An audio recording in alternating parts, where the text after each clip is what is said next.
na ako'y iipon na hindot kaayo.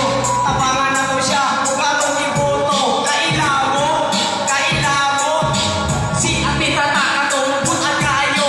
Kauban niya ang wapura si Mayorito. Tira sa istorya ang ilaha.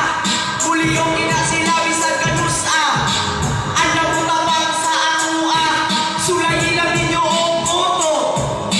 Promise na ako makita na ito'y ang kamaayo. Piling kayo mo, Mayorito. Maupay pagkita na mo butan na kaayo. Na ako'y pagkumaho na simple na kaayo. Guwapo, butan ako nag-ibuto si Mayorito. Ani tata si ginatao. Pero sabi ka butan pagkatao. Iba na yun lang dati. Suportahan ka na mo sa ako ang pamilya. O dagan-dagan din, nasalig sa ibuha, dili pamilya sa uban na tama na sa istorya. Ako di ay si CGO, mauli akong istorya. Kapais ikapuhi ng una ng problema. Kundi magalisod na kayo ikatawa.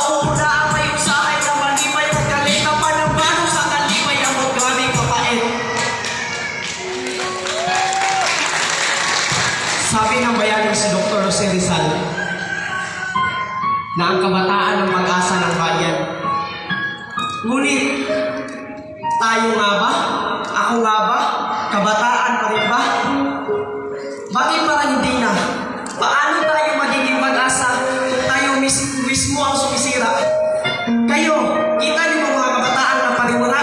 Mga kaedad ko, asa na sila?